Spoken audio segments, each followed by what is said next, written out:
और अब बुलेटिन में आपको दिखाते हैं महाराष्ट्र के पुणे की तस्वीरें, जहां पर बाढ़ ने लोगों को परेशान कर दिया है। भारी बारिश के बाद पुणे शहर का एक बड़ा हिस्सा सैलाब में डूब गया है।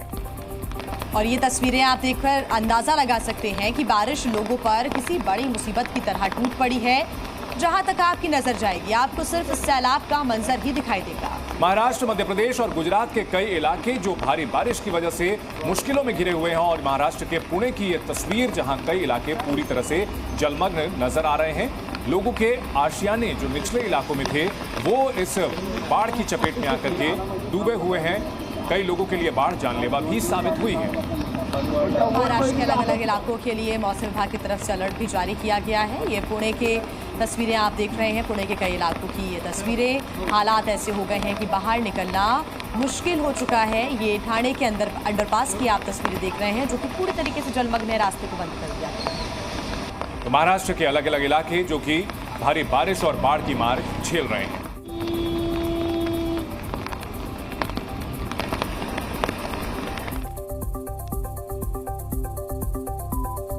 और आइए अब आपको दिखा देते हैं देश से जुड़ी 5 बड़ी खबरें। कर्नाटक में मैसूर शहरी विकास प्राधिकरण में कथित घोटाले को लेकर बीजेपी विधायक विधानसभा में धरना दे रहे हैं। ये धरना भूखंड आवंटित करने में कथित फर्जीवाड़े के संबंध में चर्चा की अनुमति न दिए जाने को लेकर विधानसभा और विधान परिषद दोनों में दिया जा रहा है। विपक्ष का आरोप है कि मुख्यमंत्री सिद्धरमैया की पत्नी को भी फायदा पहुंचाया गया। बुधवार को दोनों सदन में विपक्ष को इस मुद्दे पर चर्चा की इजाजत नहीं दी गई। इस बीच कर्नाटक विधानमंडल का सत्र शुक्रवार को समाप्त होने वाला है। पश्चिम बंगाल की सीएम ममता बनर्जी आज दिल्ली के 3 दिन के दौरे पर आएंगी। ममता अपनी पार्टी के सांसदों से कल दोपहर 3 बजे मुलाकात करेंगी और सूत्रों के अनुसार सीएम ममता बनर्जी लोकसभा और राज्यसभा के पार्टी सांसदों के साथ भी बैठक कर सकती हैं और आने वाले दिनों के लिए संसद में पार्टी की रणनीति को अंतिम रूप भी दे सकती हैं। सांसदों के साथ बैठक के बाद ममता मीडिया को संबोधित कर सकती हैं। ममता बनर्जी 27 तारीख को नीति आयोग की बैठक में हिस्सा लेंगी। बैठक की अध्यक्षता प्रधानमंत्री नरेंद्र मोदी करेंगे। बैठक में सभी राज्यों के मुख्यमंत्रियों को आमंत्रित किया गया है। बॉलीवुड अभिनेता सलमान खान के घर के बाहर फायरिंग मामले में बड़ा खुलासा हुआ है। मुंबई पुलिस की तरफ से कोर्ट में दाखिल आरोप पत्र में सलमान खान ने बयान दिया कि उनका मानना है कि इस साल अप्रैल में उनके घर के बाहर गोलीबारी लॉरेंस बिश्नोई गिरोह ने कराई थी और उनका इरादा उन्हें और उनके परिवार को सदस्य को जान से मारना था। सलमान ने कहा कि पहले भी उन्हें और उनके परिवार को नुकसान पहुंचाने की कोशिश की गई थी। भाई अरबाज खान ने भी बयान दर्ज कराते हुए कहा कि सलमान अपने परिवार की सुरक्षा को लेकर सचेत रहते हैं।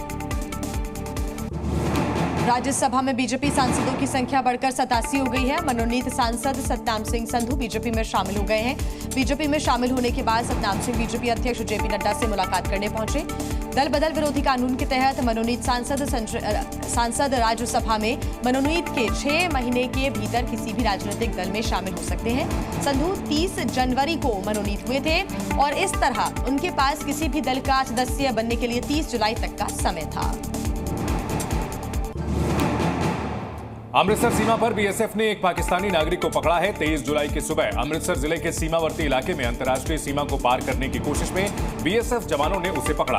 तलाशी के दौरान पाकिस्तानी नागरिक के कब्जे से एक मोबाइल फोन, एक पाकिस्तानी पहचान पत्र और पाकिस्तानी मुद्रा के साथ कई और चीजें बरामद की गई। बीएसएफ और सुरक्षा एजेंसियों ने प्रारंभिक पूछताछ के बाद पाक घुसपैठिए को आगे की जांच और उसके इरादे के बारे में जानने के लिए स्थानीय पुलिस को सौंप दिया है।